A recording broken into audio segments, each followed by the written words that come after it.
اعوذ باللہ من الشیطان الرجیم بسم اللہ الرحمن الرحیم۔ ناظرین کرام السلام علیکم۔ جیسا کہ آپ جانتے ہیں ہم سورہ الاعراف کو لفظی ترجمے کے بجائے تحقیق کے مطابق عمومی مفہوم پہ مبنی منظوم ترجمہ خلاصہ اور پھر القرآن میں جو ذکر ہے نبیوں کا، جو اب آیت نمبر 59 سے شروع ہونے جا رہا ہے اور سب سے پہلے ذکر ہے حضرت نوح علیہ السلام کا، اسے ہم کمپیئر کر رہے ہیں کہ وہی ذکر کس طرح بائبل میں دیا گیا ہے اور کس طرح تورات میں دیا گیا ہے۔ اس کے لیے میں نے بہت تحقیق کی ہے۔ مجھے امید ہے آپ اس کو بہت نالجیبل اور معلوماتی سمجھیں گے اور اس طرح آپ کو شوق پیدا ہوگا کہ آپ قرآن کو ترجمے سے پڑھیں۔ اگر آپ بین المذاہب کتابوں کو نہیں بھی پڑھنا چاہتے تو بھی آپ کو کم از کم اتنی نالج ضرور مل جائے گی، صرف 3 منٹ میں انشاءاللہ۔ لقد ارسلنا نوحا الى قومه فقال یا قوم اعبدوا اللہ ما لکم من الہ غیرہ انی اخاف علیکم عذاب یوم عظیم۔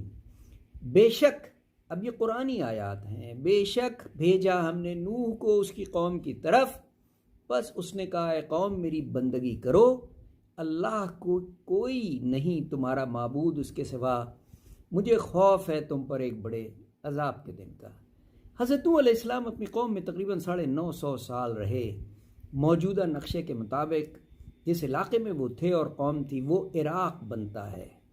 جی ہاں، 950 سال کی تبلیغ کا نتیجہ یہ ہوا کہ ان کی قوم کے سرداروں نے ان کو جھٹلایا، اور جب وہ بالکل مایوس ہو گئے تب انہوں نے اپنا مقدمہ اللہ تعالیٰ کے سامنے رکھا اور پھر اللہ تعالیٰ نے اپنا عذاب نازل کیا۔ اب امپورٹنٹ چیز کیا ہے؟ حضرت نوح علیہ السلام کا ذکر قرآن میں سیکوینس کے مطابق تیسرے نمبر پہ آتا ہے۔ سب سے پہلے حضرت آدم، پھر حضرت ادریس اور پھر حضرت نوح۔ لیکن حضرت نوح کا ذکر صرف قرآن میں نہیں بلکہ بائبل اور تورات میں بھی ہے، اس لیے انتہائی اہم ہے۔ ان کی قوم پہ عذاب کیسے آیا؟